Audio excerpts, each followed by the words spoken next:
Hello everyone, कैसे हो? I hope कि आप अच्छे ही होंगे। सो फ्रेंड्स, अगर आपको यूपी से बीएड करना है और अभी तक आप इसका फॉर्म नहीं भरे हैं तो आप लोग इसका फॉर्म भर दीजिए। जेके जीएस की स्मार्ट क्लास यहाँ पे आप लोग देख सकते हैं। कला वर्ग का मॉक टेस्ट है। 5 वर्षों में सबसे ज़्यादा बार पूछे गए प्रश्न है। यह रहा पहला क्वेश्चन आपकी स्क्रीन पर।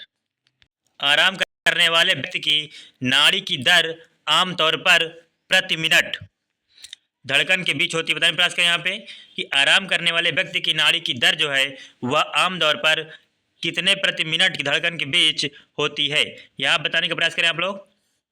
तो फ्रेंड्स, यहाँ पे आपका बी ऑप्शन करेक्ट होगा। 60 से 75 धड़कन के बीच होती है। देखिए अगला क्वेश्चन। एक बार ढाले जाने के बाद गर्म करके नर्म नहीं किए जा सकने वाले प्लास्टिक को क्या कहा जाता है? बताने का प्रयास करें यहाँ पे।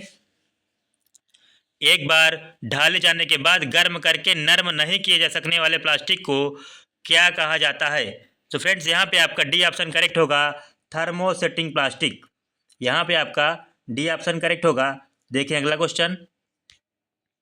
वर्ष 1943 में विटामिन के आविष्कार के लिए किसको नोबेल पुरस्कार दिया गया था? बताने प्रयास करें यहाँ पे।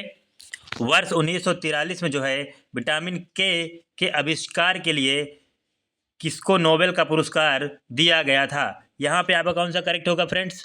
तो यहाँ पे आपका बी ऑप्शन करेक्ट होगा, डोइजी एंड डैम। यहाँ पे बी ऑप्शन करेक्ट होगा आपका। देखिए अगला क्वेश्चन। इनसाइड आई बी राड, इनसाइड आई बी एंड रा, the rolling stone dead gators moss किताब के लेखक कौन थे? बताने प्रयास करें यहाँ पे। इनसाइड आई बी एंड रा, the rolling stone dead gathered moss किताब के लेखक कौन थे? यहाँ पे आपका सी ऑप्शन करेक्ट होगा, के शंकरन नायर। देखें अगला क्वेश्चन। एक अनधिकृत कंप्यूटर प्रोग्राम एक अधिकृत कार्यक्रम की तरह व्यवहार करता है। जिससे वह वास्तव में क्या कर रहा है उसे छुपाता है। इसे संभवतः कहते हैं। बताने प्रयास करें यहाँ पे। एक अनधिकृत कंप्यूटर प्रोग्राम एक अधिकृत कार्यक्रम की तरह जो है व्यवहार करता है। जिससे वह वास्तव में क्या कर रहा है उसे छुपाता है। इसे संभवतः कहते हैं। बताने का प्रयास करें यहाँ पे।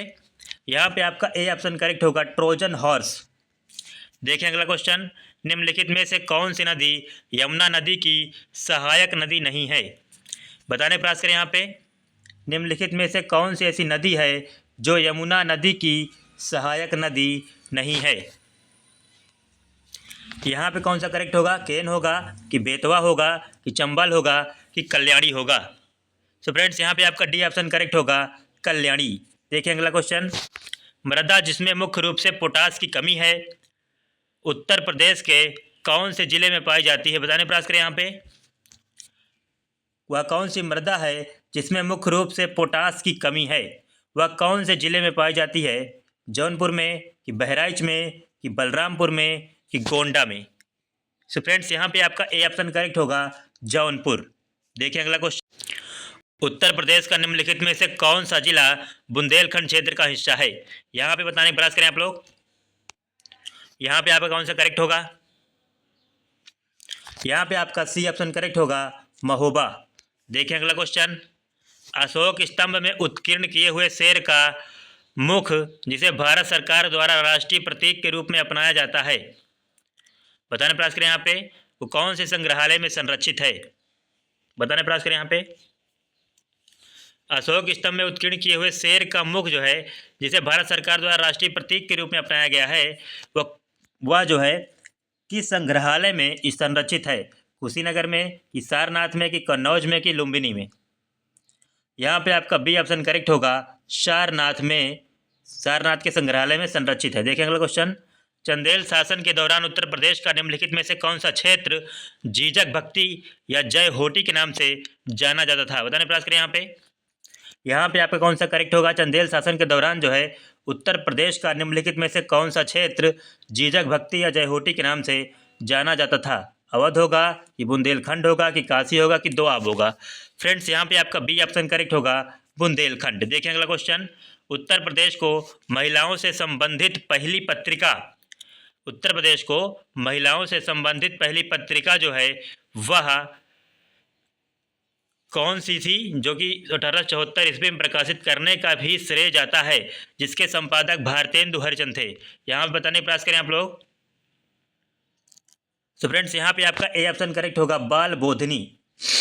देखिए अगला क्वेश्चन, प्रसिद्ध सितार वादक नवाब इनायत खान उत्तर प्रदेश के कौन से जिले से संबंधित थे? बताने का प्रयास करें यहाँ पे, एटा से कि इटावा से कि औरैया से कि फिरोजाबाद से। सो फ्रेंड्स यहाँ पे आपका बी ऑप्शन करेक्ट होगा, इटावा। देखिए अगला क्वेश्चन, तीसरी बौद्ध परिषद किस शहर में आयोजित की गई थी? यहाँ पे आपका कौन सा करेक्ट होगा, आप लोग बताने का प्रयास करें। तीसरी बौद्ध परिषद किस शहर में आयोजित की गई थी? यहाँ पे आपका बी ऑप्शन करेक्ट होगा, पाटिलपुत्र।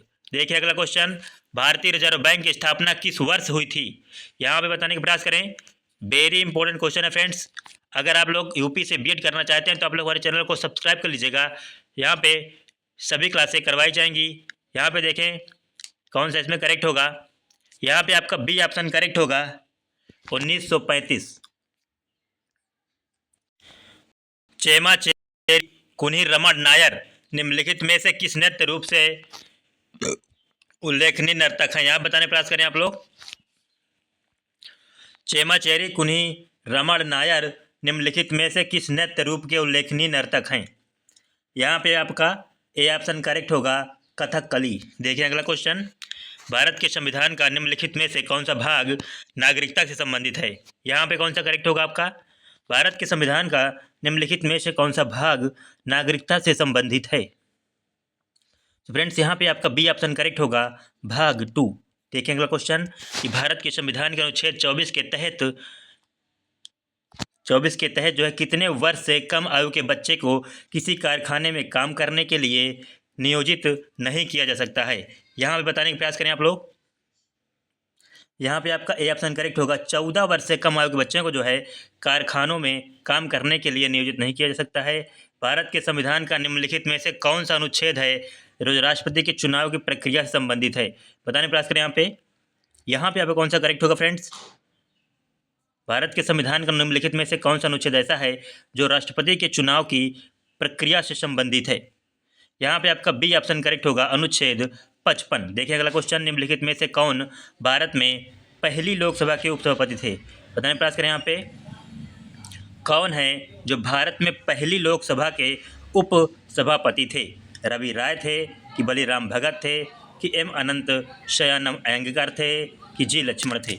तो फ्रेंड्स यहाँ पे बताने प्रयास करें आप लोग। यहाँ पे आपका सी ऑप्शन करेक्ट होगा, एम अनंत शयानम अयंगार। देखें अगला क्वेश्चन, कि भारत के संविधान का अनुच्छेद 66 किससे संबंधित है? बताने प्रयास करें यहाँ पे। अनुच्छेद 66 जो है वह आपका किससे संबंधित है? यहाँ पे आपका बी ऑप्शन करेक्ट होगा फ्रेंड्स, उपराष्ट्रपति का चुनाव से संबंधित है अनुच्छेद 66। देखें अगला क्वेश्चन, कि सीरिया की राजधानी है। बताने प्रयास करें यहाँ पे, कि सीरिया की राजधानी क्या होगी? अलेप्पो होगा कि दशमिक होगा कि होम्स होगा कि हमा होगा? यहाँ पे बताने प्रयास करें आप लोग। सीरिया की राजधानी जो है वह आपका दशमिक होगा, दमिश्क। यहाँ पे बी ऑप्शन करेक्ट होगा आपका। सो फ्रेंड्स ये रहे आपके most important question GS GK के।